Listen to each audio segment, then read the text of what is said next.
Magandang umaga sa lahat. Ngayong umaga ay babasahin po natin ang ika-27 kabanata ng mga gawa at magbabahagi ng salita ay si Pastor HK.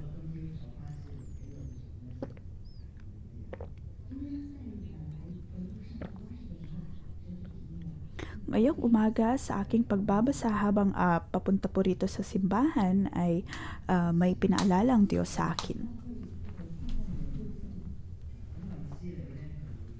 Ito po ang tungkol kay John Wesley.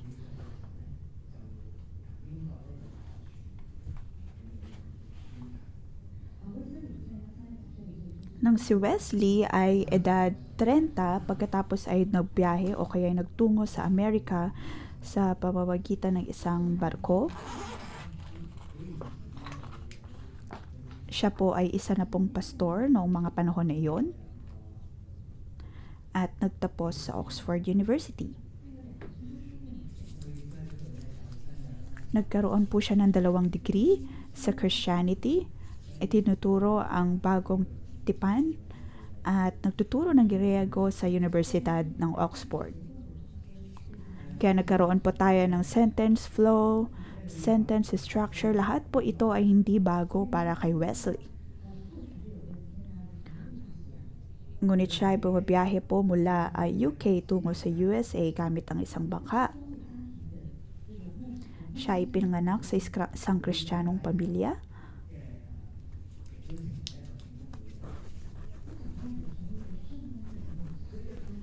At nang siya ay lumaki, ay naging pastor po siya ng isang iglesia.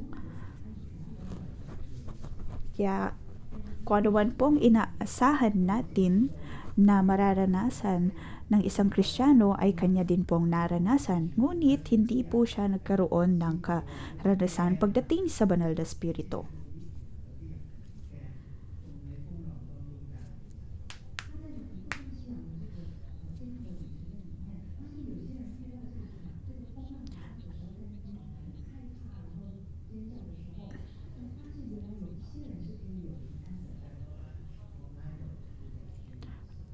Ngunit minsan nang siya ay patungo sa Amerika ay nagkaroon ng malakas na pag-alon habang sila ay nasa barko. Ang lahat ay takot na takot. Mula bata hanggang matatanda ay takot na takot.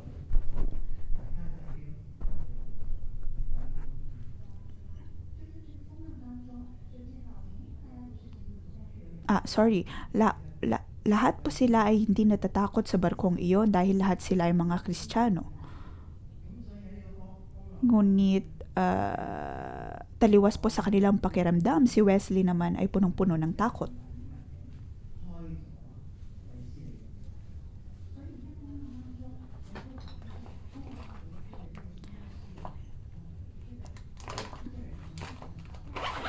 Kaya naman, tila ba ginamit ng Panginoon ang grupo ng mga tao na ito upang maging kasama ni Wesley sa paglalakbay upang matanggap po niya ang mensahe mula sa Panginoon. Sila po ay pare-parehong mga Kristiyano, ngunit may iba't iba po silang pakiramdam pagdating sa pagharap ng bagyo habang nasa barkong iyon. Lahat po sila ay kilala na po nila ang Panginoon, ngunit ang mga Kristiyanong nasa loob ng barkong iyon ay hindi natatakot habang si Wesley naman ay takot na takot.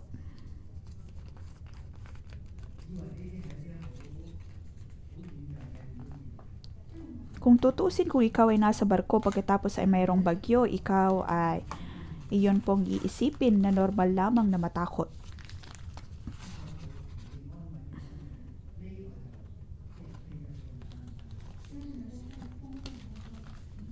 Ngunit ang karanasan po na iyon ni Wesley ay napakakaiba.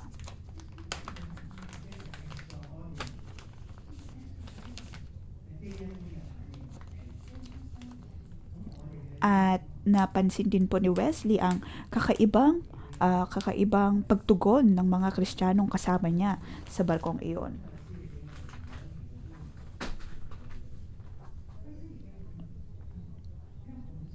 Mula sa buhay po ni Wesley,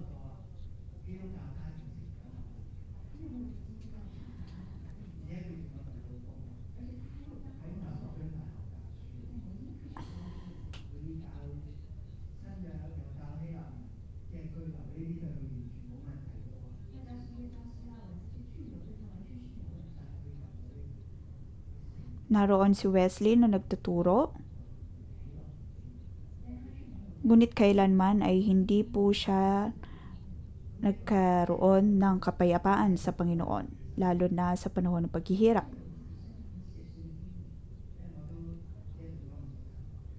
Dito ko po nakita na ang mga karanasan ni Wesley ay parang katulad din po ng aking naranasan. Madami na akong natutunan pagdating sa salita ng Diyos, nag-aral ng teolohiya, nag-aral sa US, nagtuturo na rin sa universidad.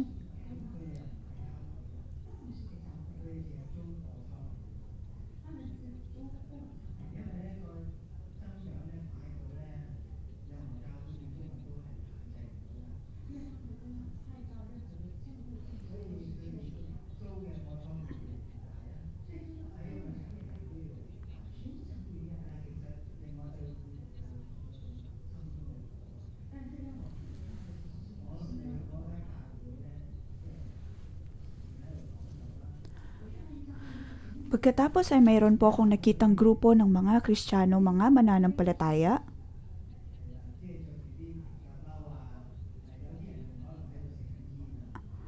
At nakita ko ang kanilang pagpupursiki pagdating sa salita ng Diyos at pagdating sa presensya ng Panginoon.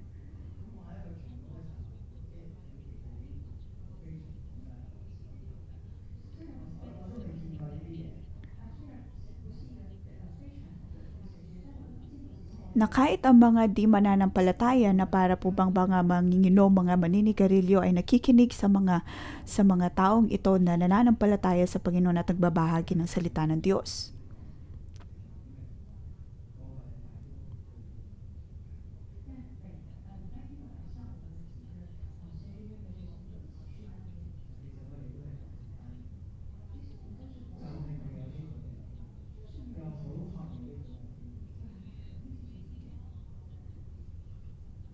Pagkatapos mula sa pagpupulong na iyon, ay naranasan ko ang mas malalim pang pagnanais para sa presensya ng Diyos.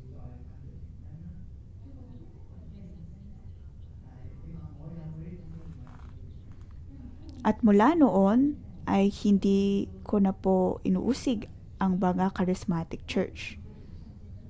Ngunit mula sa pagkakataon na yon ay hindi ko rin naranasan ang banal na spirito. Gayong madalas,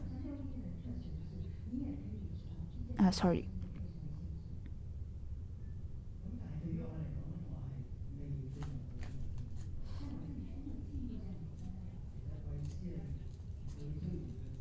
Para sa akin, kailanman ay hindi ko naranasan ang kausapin ng Diyos o kaya makarinig mula sa Panginoon.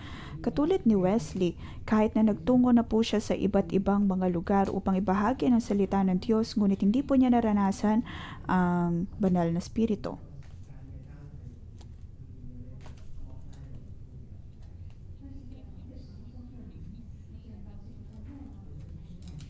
Ngunit sa parehong panahon ay nakita po niya ang isang grupo ng mga tao na puno ng banal na spirito, kung kaya naman sila ay panatag at puno ng kapayapaan kahit na sa pagharap ng unos habang bumabiyahe. Ngayon, sa kabanata pong ito, chapter 27, maging pari, lingkod ng Diyos sa gitna ng unos. Tayo po ay nasa bandang huli na ng libro ng mga gawa.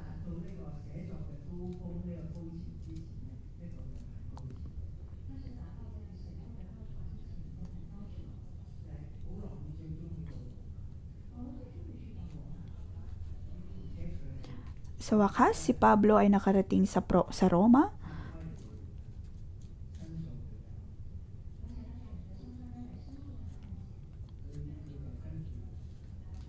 At si Pablo ay dinepensa niya po ang kanyang sarili sa Cesarea. Siya ay naglakbay gamit ang bangka sa kabila ng unos.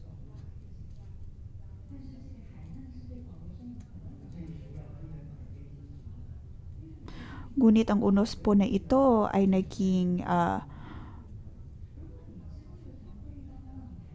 alulod ng benepisyo para po kay Pablo.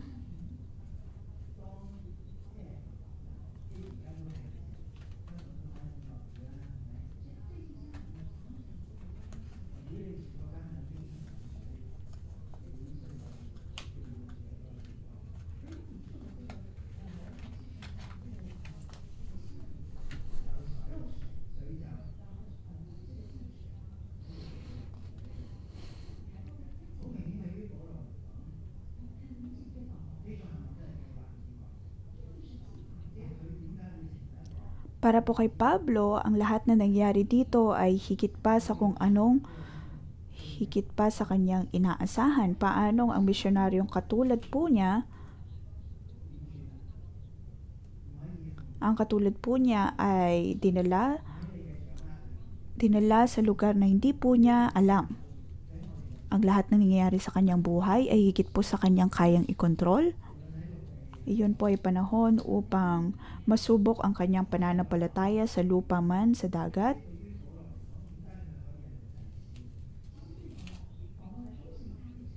Paanong si Pablo ay ang naging likod ng Panginoon.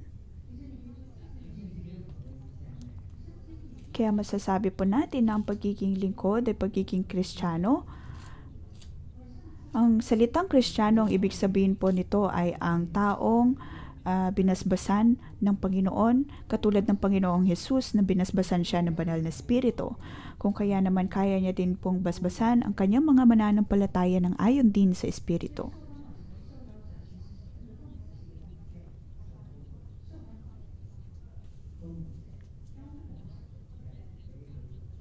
The Anointed One and the One to Anoint ay nagmula po sa parehong salita o kaya ay pandiwa.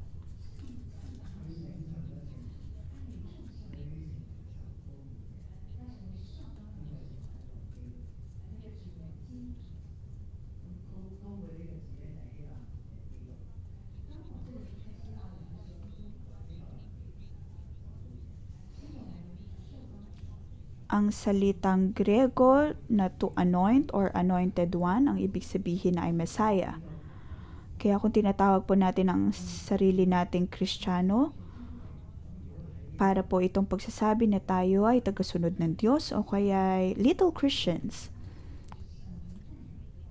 Sa salitang Grego, ang ibig sabihin po nito ay tiny Messiah, basbasan ng banal na Espiritu.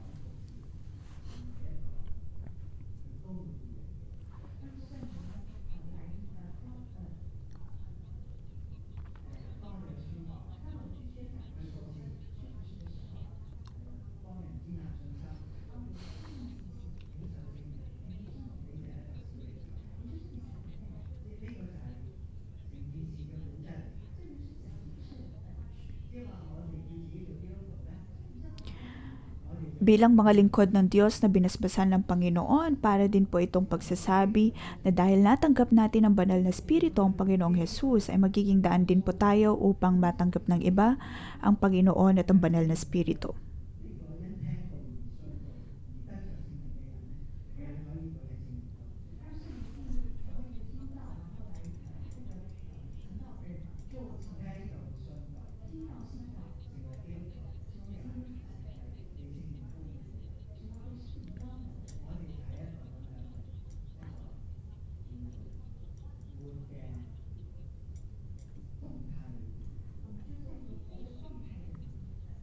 Kaya dapat po tayong magkaroon ng ganitong estado, pagkakakilanlan.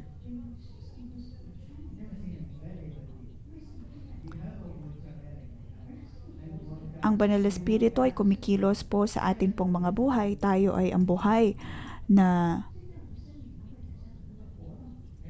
kaganapan ng pagkakristyano. Atin pong mararanasan ng banal na Espiritu, ang parehong Espiritu na kumilos kay Panginoong Yesus.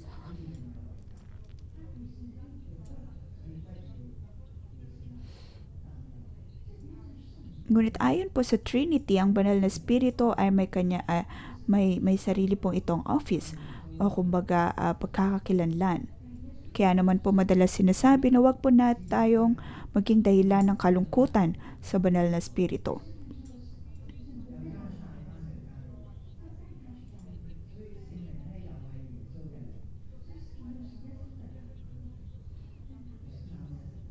Kaya naman po ang banal na espiritu ay tinawag din na espiritu ng banal ng Panginoong Hesus.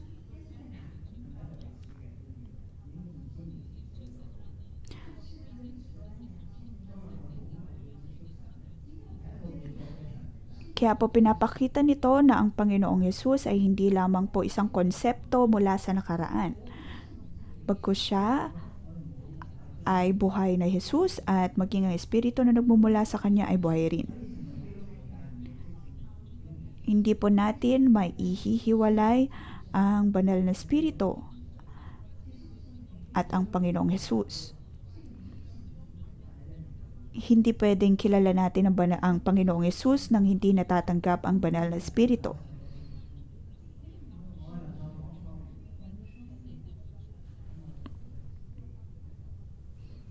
Hindi pwedeng hindi po natin matanggap ang banal na espiritu.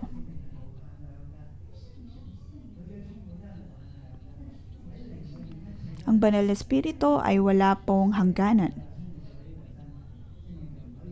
At kung hahayaan po natin ang banal na espiritu na patuloy tayong puspusin, tayo po ay patuloy na magkakaroon ng kapangyarihan at enerhiya mula sa Kanya. Dapat po nating hayaan ang banal na espiritu na patuloy tayong punuin.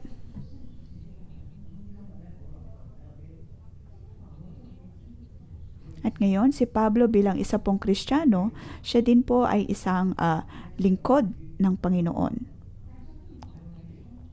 Alam po natin na pagdating kay Pablo, siya po ay isang Kristiyano. Siya ay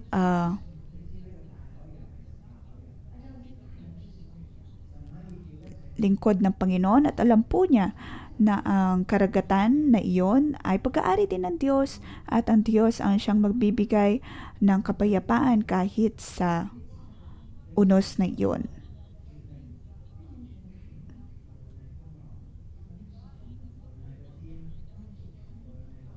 Ang Diyos ay Diyos ng lahat, maging ng unos. Para kay Pablo ay mayroon lamang pong iisang Diyos.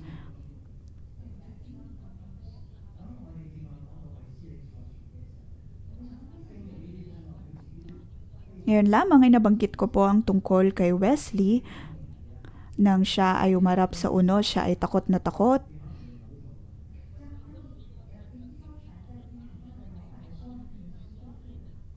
At kung ikaw ay nasa loob ng isang barko habang kumaharap ng unos, maaaring ikaw ay mahilo at manghihina, walang kalakasan, hindi makakain. Ito po ang madalas na tugon ng mga tao o kaya ito ang madalas na reaksyon ng tao. Kaya naman po napakahirap ang maging kalmado sa isang barko na humaharap ng unos.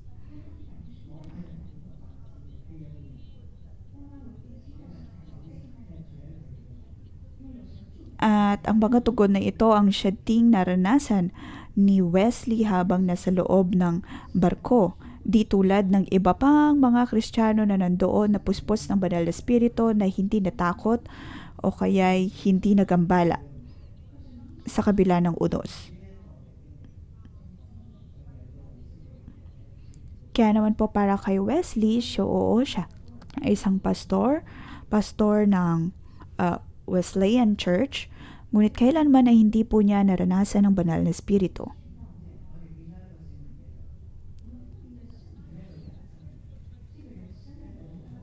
Kaya naman ang kanyang naranasan ay naging spiritual breakthrough lalo na matapos matanggap ang banal na espiritu. Ako ay nagpapasalamat sa Diyos dahil alam ko na ngayon lahat po tayo ay tanggap po natin ang banal na espiritu. Dahil ang banal na espiritu ay buhay na espiritu. Tayo man po ay nabubuhay ng ordinaryong buhay, ngunit dahil mayroon po tayong connection sa banal na espiritu, ang mga bagay na hindi po natin inaasahan ay maaaring maranasan po natin kahit sa gitna ng mga unos ay hindi po tayo matatakot.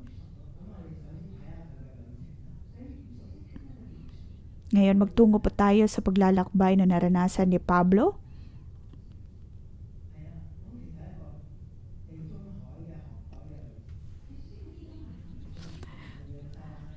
Ito po ay paglalakbay sa dagat ng Mediterraneano.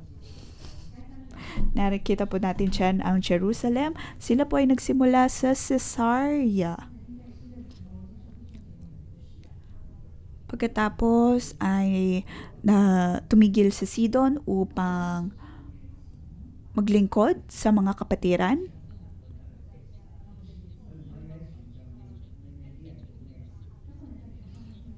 Kung tutuusin sa panahong ito, si Pablo ay isa pong bilanggo. Hindi po siya bastang mananampalataya, bagkus ay isang bilanggo. Siya ay bilanggo pa rin po kahit sa loob ng barkong ito. Kaya kailangan pa rin po niyang sumunod ayon sa batas ng Romano.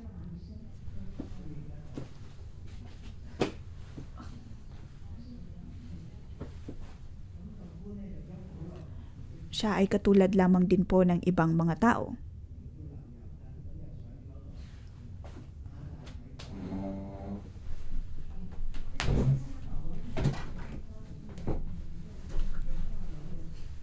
Pagkatapos sa verse 6, sabi po doon, ang kapitan ng mga sundalo ay nakakita roon ng isang barkong mula sa Alejandria papuntang Italia at inilipat niya kami roon. Iyon po ay maliit na barko. Pagkatapos ay nais po nilang ipadala si Pablo sa Roma. At dapat po sila magbago o kaya magpalit ng barko. Iyon po ay napakahirap na paglalakbay dahil kailangan po nilang lumipat sa iba't ibang mga lugar para magpalit ng barko.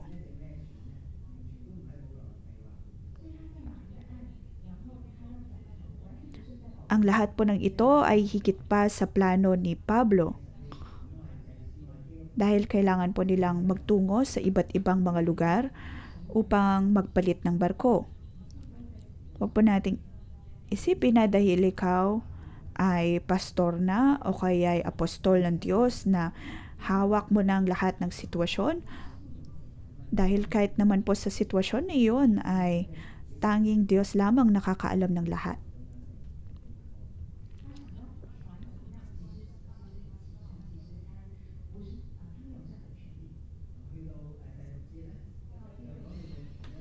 Sa verse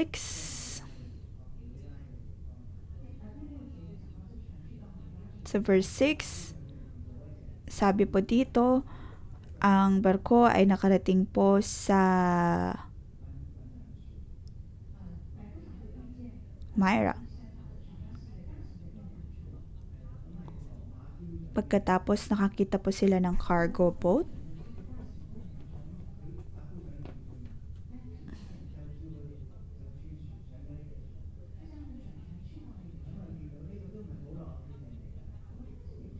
At si Pablo at ang lahat ng mga tao ay dinala po sa isa pang barko. Si Pablo ay wala pong kontrol sa lahat ng ito dahil siya po ay isang bilanggo. At sa paglalakbay po na ito,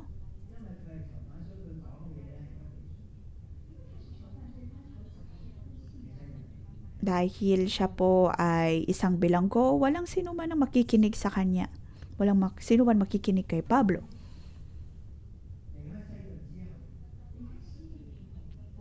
Pagkatapos umalis sa Sidon at nagkaroon na po ng bagyo at nakarating sa isla ng Cyprus.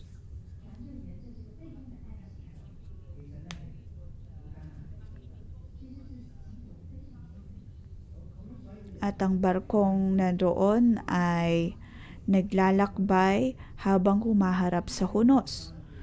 Pagkatapos nagtungo sa Myra. At ayon po sa mga tinala ni Lucas, ay napakahirap ang maglakbay gamit ang barko.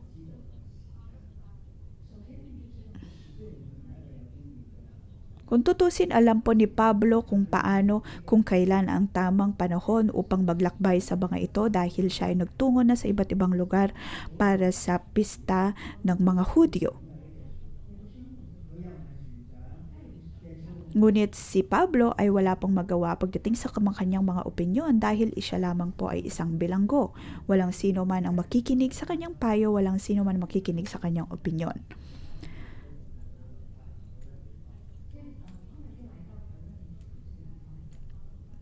Kaya naman po sa mga panahon na iyon, ang kaya lamang po nilang gawin ay ang magdahan-dahan sa kanilang paglalakbay. Ngayon, sa red line, makikita po natin dyan ang pulang linya. Ipinakita doon ang lugar kung saan naranasan po ni Pablo at ng buong barko ang unos habang nasa karagatan. So verse 11,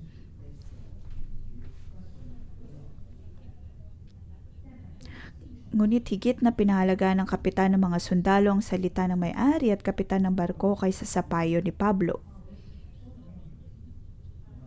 Ibig sabihin, walang sino man ang nakinig sa salita ni Pablo. Walang nagbigay pansin sa kung anumang kanyang sinasabi.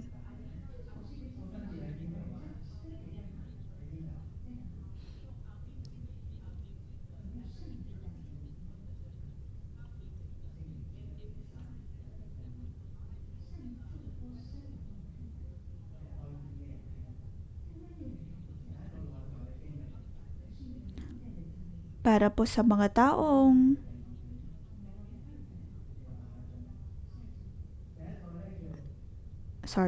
tingnan po natin ang sunod na larawan mula verse 13 hanggang 20. Nabanggit ang Euroclydon, yun po ang pangalan ng unos na dumating noon.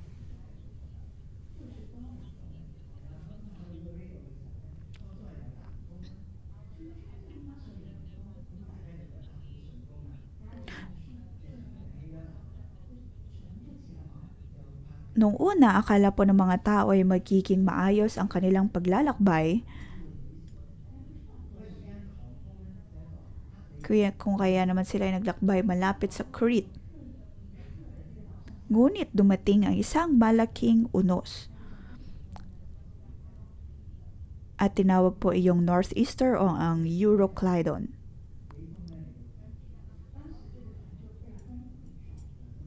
At ang barko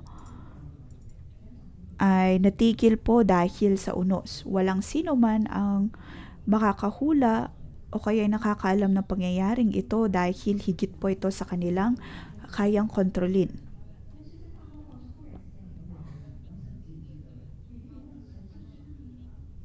Ang direksyon po ng ihip ng hangin noon ay biglang nag-iba, kung kaya naharap po nila ang unos na ito. Ibig sabihin po ba nito na wala ang presensya ng Diyos sa mga panahon na iyon? Hindi, dahil kung tutuusin, sa Diyos naman nanggaling lahat at ang Diyos ang may kontrol ng lahat ng bagay. At maging ang paraan ng mundo ay nasa kamay pa rin ng mundo. Kung paanong kumikilos ang kapaligiran ay nasa kamay ng Diyos. Maging ang mga lindol, ang mga tsunami, ang mga alon, ang mga unos ay nasa kamay ng Diyos. Dahil ito po ay likha ng Panginoon.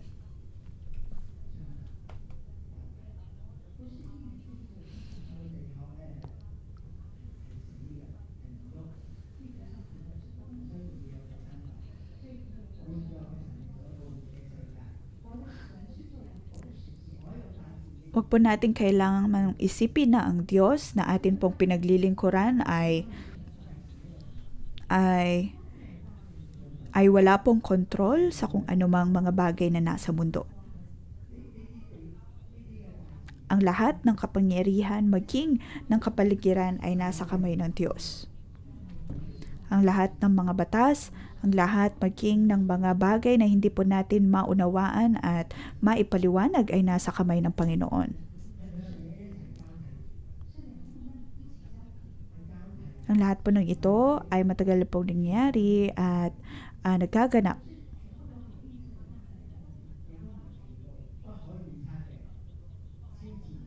Ang lahat po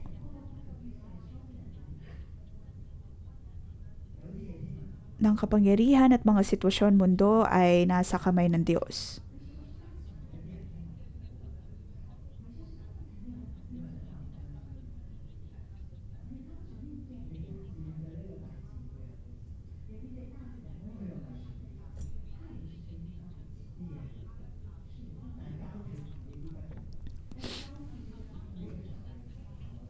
Sa lahat po ng kaguluhan, sa lahat po ng mga kapangyarihan maging ng kapaligiran, ang Diyos ang siyang may kontrol ng lahat. Kaya naman hindi po dapat tayo magreklamo o kaya ay malungkot. Magkakaroon po ng mga pagsabog ng bulkan, magkakaroon ng iba't ibang mga unos, magkakaroon ng mga kaguluhan. Katulad po ni Adan at Eva nung sila ay nagkasala sa Panginoon. Kung kaya naman po ang buong mundo ay nakaranas po ng sumpa.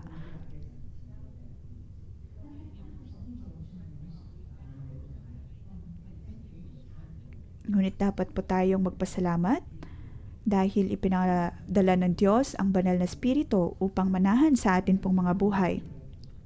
Kung kaya naman po tayo mayroong interaksyon sa banal na Espiritu. Mayroon po tayong pagkikipag-ugnayan sa banal na Espiritu at sa Panginoong Hesus sa kabila ng patuloy na sumpang ito, dala ng kasalanan.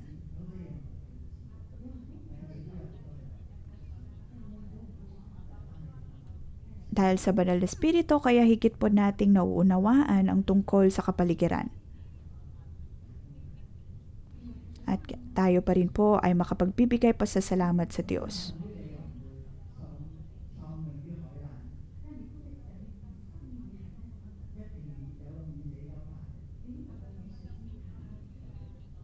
Ngunit ibig sabihin po ba nito na, na wala na pong mangyayari sa atin sa gitna ng mga unos? Hindi po. May mga pagkakataon na tayo po ay hinahayaan ng Diyos na humarap ng mga pagsubok ng mga unos upang atin pong maranasan kung gaano po natin kailangan ng Diyos at kung gaano po tayo kaliit kumpara sa Panginoon. Verse 18 hanggang 20.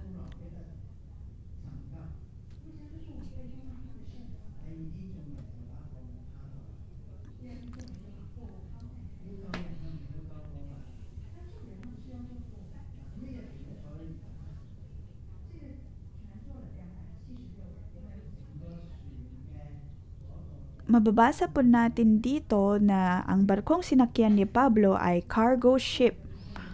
Nagdadala ng mga kagamitan. At sa loob ay mayroon pong 20 mga tao. Napakalaki ng barko, ngunit kung tutuusin ay punong-puno ito ng mga kagamitan o kaya ay cargo. At sa pagharap ng unos ay kailangan po nilang gawing mas magaan ang barko, kung kaya naman kinailangang itapon ang ibang mga laman.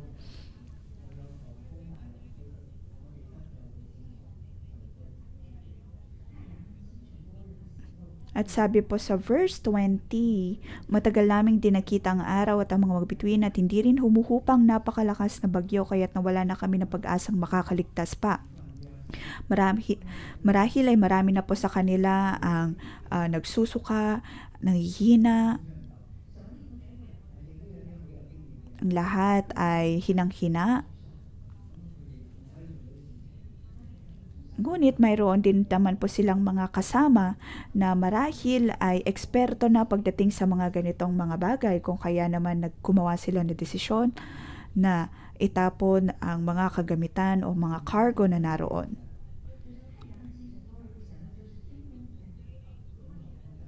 At sa verse 20, ang sabi po doon ay matagal nilang hindi nakita ang araw, ang mga bituin at puro unos lamang ang nakikita. At lahat na maaari po nilang maisalba ay kanila na rin pong isinuko. Ang lahat ng mga pasareherong naroon ay tila baga nawalan na ng pag-asa.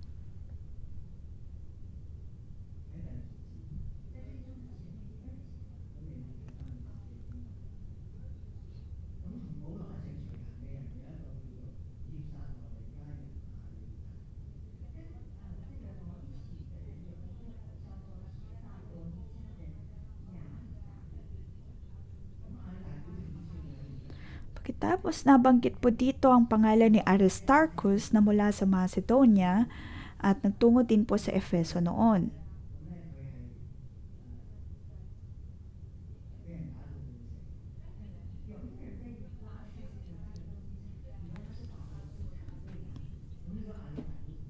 Ang Aristarchus na ito ay madalas po nilang pagkamalan na si Pablo kaya madalas din po siyang bugbugin.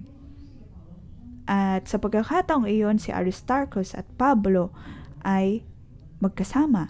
Siya po ay tapat na lingkod at laging mananampalataya na laging sumasama kay Pablo. Ang mga taong ito katulad ni Aristarchus ay napakatapat at alam natin na sila ay pinadala ng Diyos para maging kasama ni Pablo.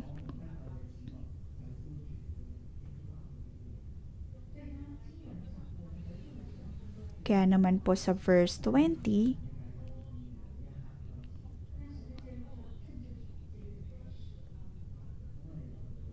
halos lahat na po sila ay nawala ng pag-asa kasama na po ang mga mananampalataya na kasama ni Pablo. Kaya naman po dito atin pong makikita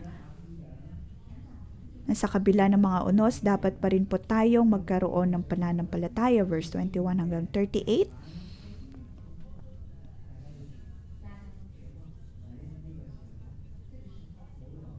Ang lahat ng mga bilanggo na kasama nila, ang lahat ng kasama sa barko ay nawalan na ng pag-asa.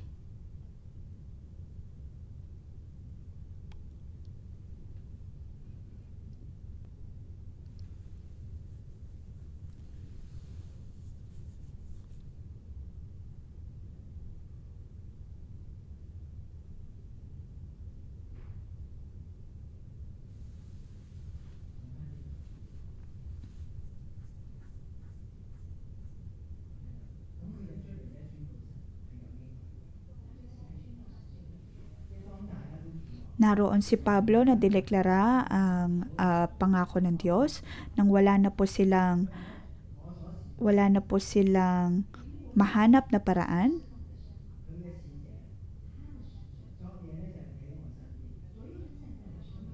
Sa verse 23, nagpakita sa akin kagabi ang isang anghel ng Diyos, ang Diyos na nagmamay-ari sa akin at siya kong pinaglilingkuran.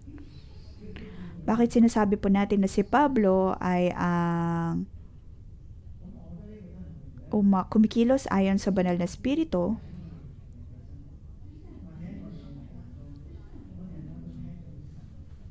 Ayun ay dahil kaya niya pong harapin ang mga unos at naririnig pa rin ang tinig ng Panginoon.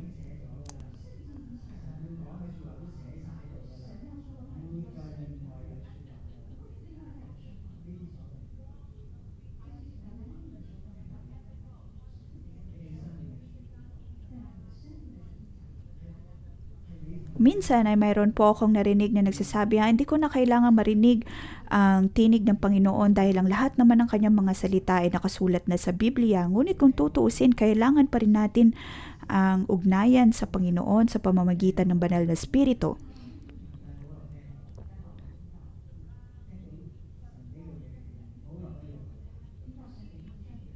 Katulad po nito sa pagharap ng unos ay naririnig ni Pablo ang tinig ng Diyos at sinasabi sa kanya ng ang mga anghel na huwag matakot.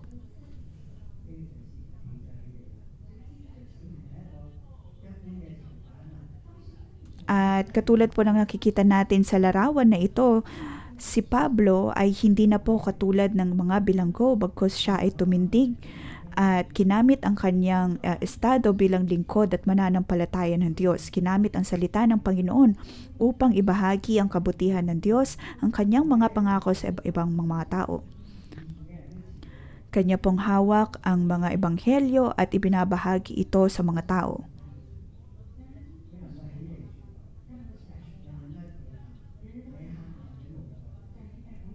Kinaya po niyang ibahagi ang salita ng Diyos.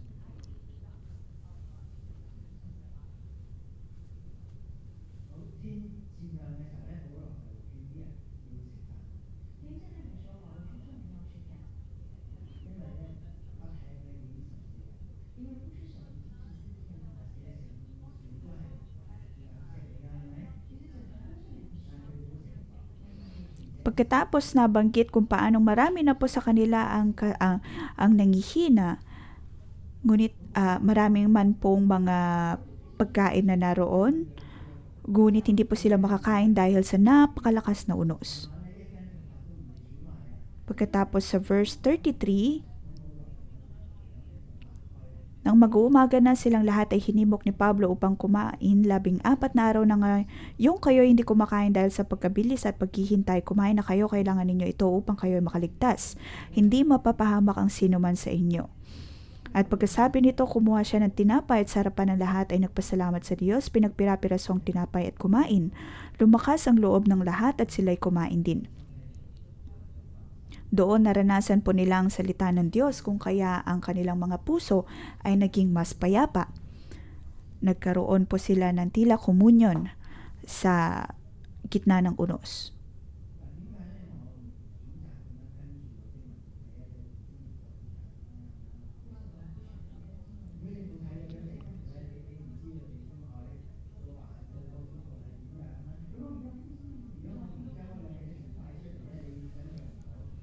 Kung hindi po natin makikita ang mga ang mga larawan na aking binahagi, maging ang mapa, ay hindi po natin malalaman kung gaano po kalayo ang kanilang nilakbay at kung gaano kalaki ang barko na kanilang sinakyan.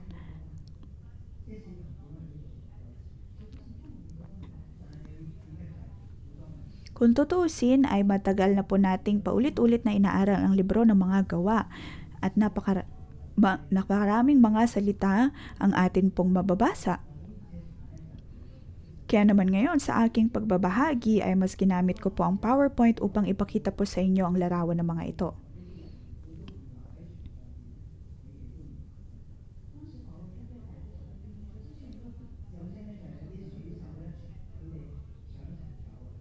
Dito sinasabi po ni Pablo sa mga sundalo at sa mga Romano,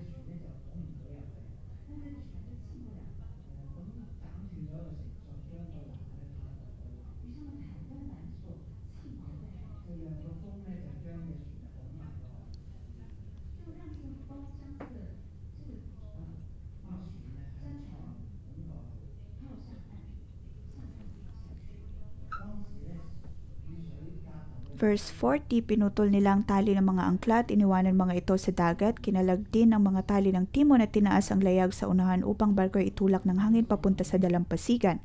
Dito ay tila nawasak na ang barko. Verse 41, ngunit nasadsad ang barko sa parteng bababaw, bumaon ang unahan ng barko kaya't hindi makaalis, samantalang hulihan naman ay nawasak dahil sa kahampas ng malalakas na alon. Ang mga sundalo ay takot na takot.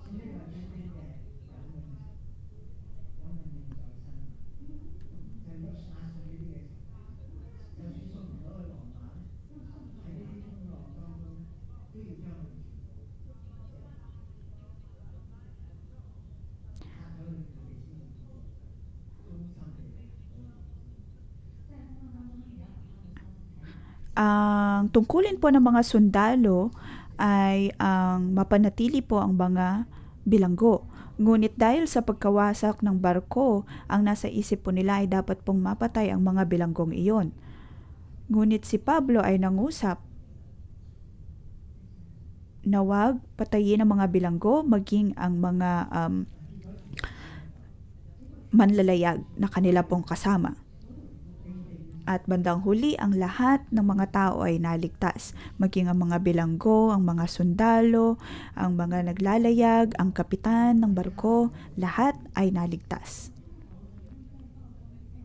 Paano nagawa ni Pablo na tumindig pa rin bilang lingkod ng Diyos at bilang pari niya sa kabila ng kadiliman na ito?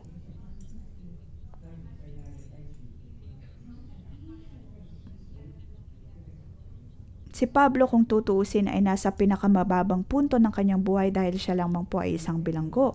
Ngunit ngayon narito po siya na tumitindig at naging dahilan upang maligtas ang buong barko.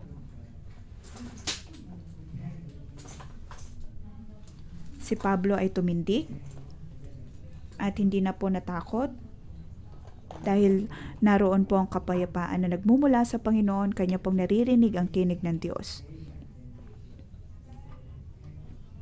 At kaya niya pong tumindig sa harap ng mga tao, naririnig maging ang pangako ng Diyos.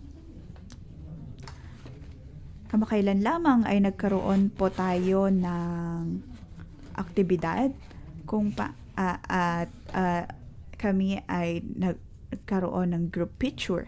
Pagkatapos ibinahagi ni Pastor Joshua ang isang bersikulo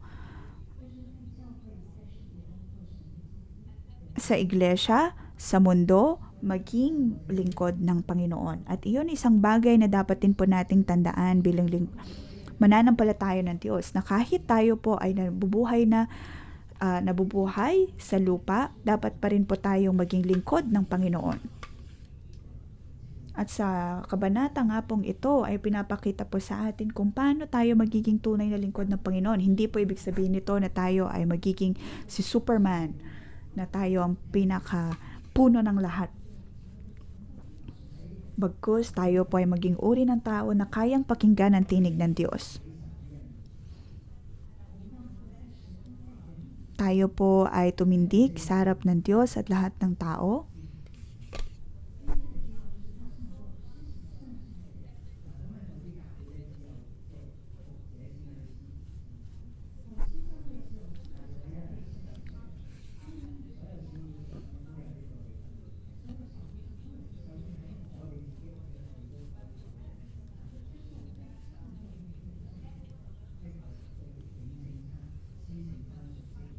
Ngayon, lahat po tayo ay nabigyan ng pagkakataon ng Diyos na magkaroon ng komunyon bilang pag-aalala sa kaligtasan ng Diyos.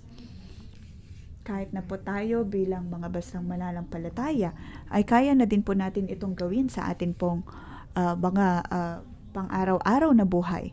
Ngunit narito si Pablo na ginawa po ito sa harap maging ng mga hindi nananampalataya sa Panginoon.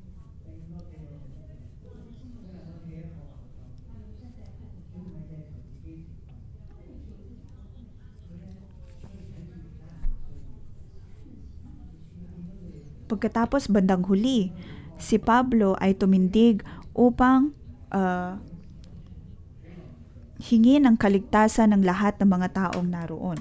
Dahil ang lahat ng mga nasa barko ay takot na takot para po sa kanilang mga buhay. Ngunit si Pablo ay tumindig bilang lingkod ng Diyos at sinigurado ang buhay ng lahat. Noong 1997 ay mayroon pong kilalang mga salita pagdating sa mga taga Hong Kong.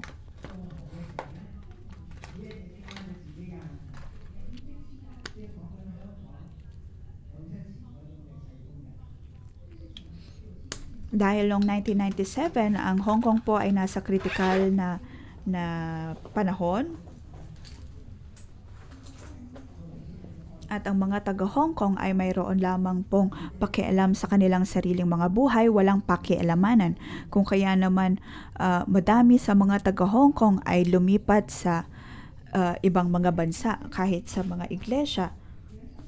Maging ang mga simbahan ay takot na takot, ang mga pastor ay takot na takot at piniling lumipat sa ibang bansa.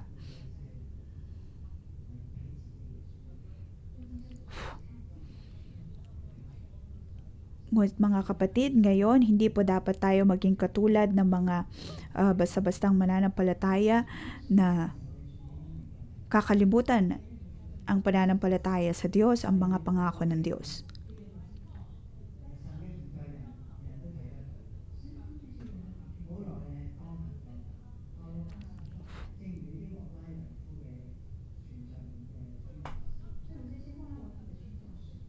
Dito alam po natin na ang presensya ng Diyos ay kitang-kita at ginamit ng Diyos ang buhay ni Pablo upang ipakita ang kanyang kapangyarihan.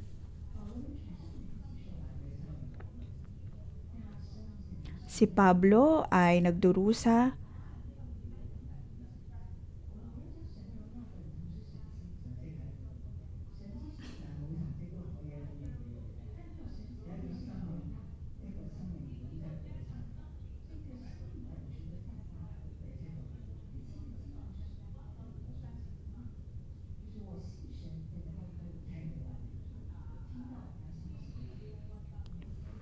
Dito makikita po natin ang pananampalataya na mayroon si Pablo, naway magkaroon din po tayo ng katulad ng kanyang pananampalataya.